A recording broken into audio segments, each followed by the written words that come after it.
Good morning. চন্দ্রমল্লিকার এই কাটিংগুলো আমি গত 7ই আগস্ট বসিয়েছিলাম। আজ 27শে আগস্ট। চলুন দেখা যাক এরা এই 20 দিনের মধ্যে নিজেদের সারভাইভ করার পর কেমনভাবে শিকড় ছড়িয়ে নতুন একটি করে শিশু চারা তৈরি হয়েছে। আমি সুরাইয়া, আমার সঙ্গে আছে আমার হাজব্যান্ড ইসমাইল।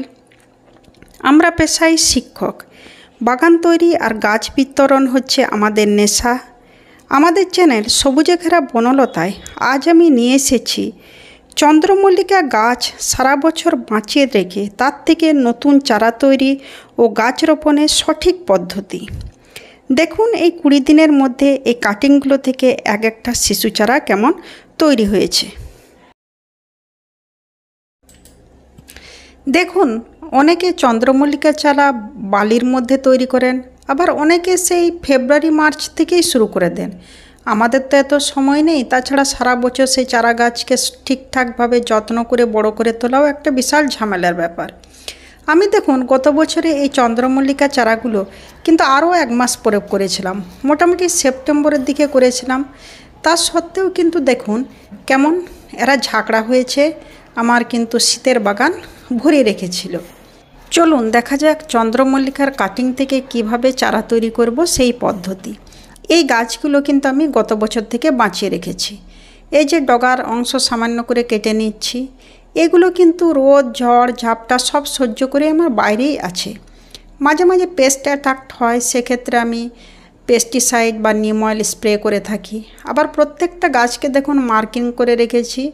এই যে এটা দেখতে পাচ্ছেন, এটা হচ্ছে ওয়াইপি, মানে হচ্ছে ইয়েলো পমপম, যাতে আমার আলাদা আলাদা ভ্যারাইটিস থাকে। এটা দেখুন SW, মানে হচ্ছে স্মল হোয়াইট।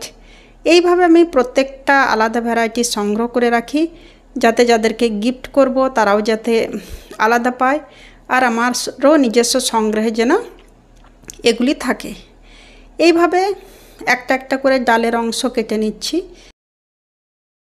চলুন এবার দেখা যাক চন্দ্রমল্লিকার এই কাটিংগুলো কিভাবে বসাবো সেই পদ্ধতি। আমি কাটিংগুলো সংগ্রহ করে নিয়েছি। এইভাবে কাটিংগুলো সংগ্রহ করে নিচের পাতাগুলো দেখুন, নিচের পাতাগুলো উপরে 2-4টে রেখে নিচের পাতাগুলো ছাড়িয়ে দিয়েছি। এইভাবে 2-3টে পাপ রেখে যে অ্যান্টিফাঙ্গাসগুলো জল রয়েছে, অ্যান্টিফাঙ্গাসগুলো জলটাতে ভালোভাবে ভিজিয়ে নিলাম। বর্ষাকাল, তাই কোনো প্রকার রুটিন হরমোনের দরকার নেই। এইভাবে এই যে আমার মাটিটা আমি অ্যান্টিফাঙ্গাসগুলো জল দিয়ে মাটিটাকে ভালোভাবে ভিজিয়ে নিয়েছি, যাতে খুব সহজেই চারাগুলোকে আমি এখানে বসাতে পারি। এই যে 2-3টে পাপ কেবলমাত্র আমি মাটির নিচে বসিয়ে দেব। এইভাবে একটা একটা করে নিয়ে আপনি 1 ইঞ্চি বাদ দিয়ে পুরোটা বসিয়ে দিন। চন্দ্রমল্লিকার চারা খুব সহজেই তৈরি হয়ে যায় এইভাবে। এবং দেখুন কেমনভাবে আমি পুরোটা বসিয়ে দিচ্ছি। আমরা সমস্ত কাজই কিন্তু হাতে কলমে করে থাকি। আমার চারা বসানো প্রায় কমপ্লিট, এবং সেই অভিজ্ঞতাই কিন্তু আমরা শেয়ার করে থাকি। সমস্ত নিজে হাতে তৈরি করে থাকি, নিজে বাগান পরিচর্যা আমরা সব নিজেরাই করে থাকি। চলুন 20 দিন পরে এবার এর ফলাফলটা দেখি। এই যে চন্দ্রমল্লিকা চারাগুলো 20 দিন পরে দেখুন সুন্দর এদের পাতা ছড়িয়েছে এবং খুব ভালো আছে গাছগুলো। আমি একটা একটা করে তুলে দেখাচ্ছি যে এরা কেমনভাবে শিকড় ছড়িয়েছে। দেখুন শিকড়টা এতই ছড়িয়েছে যে মাটি থেকে তোলা যাচ্ছে না। দেখুন সুন্দর কিন্তু এরা শিকড় ছড়িয়েছে। এইভাবে আপনি একটা একটা করে চারা তুলিয়ে নতুন করে আর একটা করে চারা গাছ তৈরি করে নিতে পারেন। আমরা এগুলো সমস্ত স্কুলের ছাত্রছাত্রী বা বন্ধুবান্ধবদেরকে গিফট দিয়ে থাকি।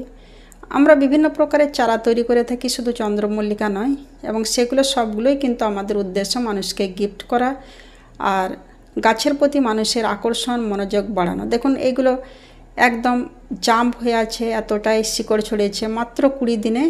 কোনো রুটিন হরমোন কিচ্ছু কিন্তু দেবার কোনো প্রয়োজন পড়েনি। এইভাবে গাছগুলোকে একটা একটা করে ছাড়িয়ে নেওয়ার পরে এবার রিপোর্টের পালা। দেখুন আমি একটা করে কফি কাপ নিয়েছি 150 ml। এই যে কফি কাপের ছিদ্রটা কিন্তু করে নিতে হবে। মাটিটা আছে আমার হালকা গোবর সার মিশ্রিত, খুব ভালোভাবে কম্পোস্ট হওয়া গোবর সার আমি খুব হালকা মিশিয়ে নিয়েছি, কারণ এই সময় গাছের নাইট্রোজেনের দরকার পড়ে, গাছটা বাড়ার দরকার। শিকড়টা দেখুন সুন্দর ছড়িয়ে আছে। এইভাবে আমি একটা একটা করে শিফট করে নেব। এই মুহূর্তে গাছের শুধুমাত্র নাইট্রোজেন ঘটিত সারেরই প্রয়োজন পড়ে, কারণ গাছটাকে বাড়ানোর প্রয়োজন পড়ে। এইভাবে শিফট করে নেওয়ার পরে এই গাছগুলো মোটামুটি সপ্তাহখানেক কিন্তু ছায়ায় রেখে দিতে হবে। যেগুলো কাপে রাখছি সেগুলো রিসেন্টলি আমি সবাইকে গিফট করে দেব। আর মোটামুটি কিছু নিজের জন্য রেখে দেবো। যে প্যাকেটগুলো আমি অনলাইন থেকে নিয়ে নিয়েছি, ছিদ্রগুলো দেখে নেবেন, কারণ প্যাকেটের ছিদ্র যদি জমে যায় সেক্ষেত্রে কিন্তু গাছ মারা যাওয়ার সম্ভাবনা থাকে। এই প্যাকেটের মধ্যে যে গাছগুলো আমি বাড়িতে রাখবো বা কিছুদিন পরে কাউকে দেবো, সেই গাছগুলো কিন্তু আমি এই প্যাকেটের মধ্যে শিফট করে নেব। প্যাকেটটা খুলে নিয়ে ছিদ্রটা ভালোভাবে দেখে নিয়ে আপনি কিন্তু প্যাকেটের মধ্যেও গাছ রাখতে পারেন। এই গাছগুলোকে এক সপ্তাহের মতো ছায়ায় রেখে দেবেন। আর বর্তমানে কিছু খাবারের দরকার নেই। কিছুদিন পর, মোটামুটি মাসখানেক পরে বা 1.5 মাস পরে যখন এগুলোকে শিফট করবেন, তখন কিন্তু যে খাবার দাবার বা সারের প্রয়োজন পড়বে সেটা কিন্তু আমি পরে আপডেট দিয়ে দেব। আপাতত এইভাবে গাছগুলোকে সপ্তাহখানেক ছায়ায় রেখে দিয়ে তারপর বাইরে রেখে দেবেন, কারণ শিশির এবং রোদ দুইয়ের দরকার। দেখুন কিছু শিফট করে নেওয়ার পরে আমি অ্যান্টিফাঙ্গাসগুলো জলটা নিয়ে নিয়েছি। সাপ অ্যান্টিফাঙ্গাস আছে, কারণ এগুলো প্রথমবার শিফট করা হচ্ছে। এবার একটু একটু করে অ্যান্টিফাঙ্গাসগুলো জল আমি দিয়ে দেব।